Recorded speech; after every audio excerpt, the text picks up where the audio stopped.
Mami Wata serait-elle la femme ou la fille du dieu homme-poisson, le dieu Dagon des Philistins?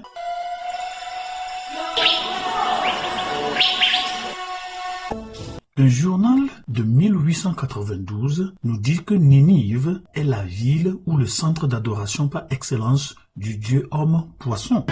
Ninive veut dire la résidence de Ninus. Selon la Crown Bible, Nimrod. Selon Genèse 10, verset 6, Nimrod, le fils de Couche, ça c'est l'Afrique dans la Bible, premier homme puissant sur la terre. Histoire Afrique, les Africains, de l'Ouest surtout dans le Congo, connaissent bien Mami Wata, la très belle déesse, moitié femme et moitié poisson.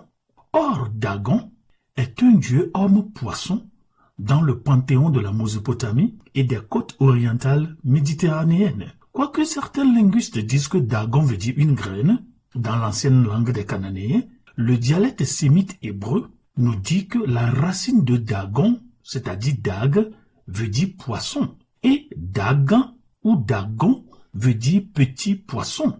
Selon le professeur Geller, Dagon est le symbole de la fertilité et de la multiplication. Il existait avant la première sirène, selon les légendes de la mythologie grecque.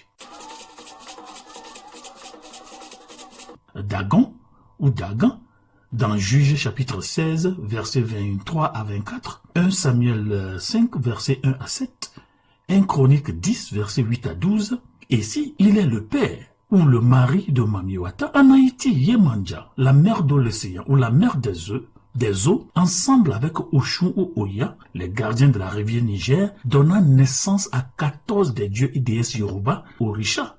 Mais elle a donné ces dieux et déesses après avoir été violée par son propre fils. Dagon ou Dagan, le troisième dieu fort du panthéon des dieux philistins, après elle est Baal.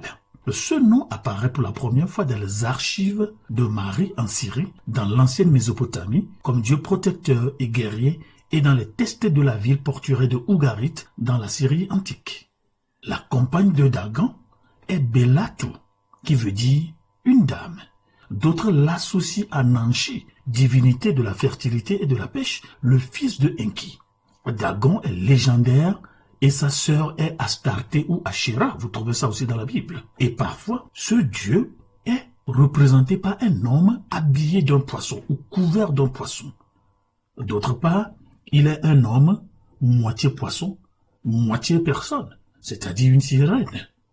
Or, au IIIe siècle avant Jésus, un prêtre historien babylonien, M. Borossus, écrivait qu'il y avait une créature mythique appelée Oannès, qui émergeait de la mer pour donner aux hommes de la sagesse. Serait-elle Mami Wata? Les érudits attribuent ce mystérieux homme-poisson à Ea, un avatar du dieu babylonien de l'eau, aussi appelé Enki. Selon Borossus, les sources officielles babyloniennes confirment que Jonas a été défié et l'on l'a associé à leur dieu poisson Dagon, et ensuite par les Babyloniens qui ont sa forme hybride avec Ea, leur dieu de l'eau. Fric. Mami Wata est-elle la femme, la fille du dieu homme-poisson appelé Dagon? À vous de trancher. Au revoir. Histoire Afrique, c'est avec le docteur Toulassi.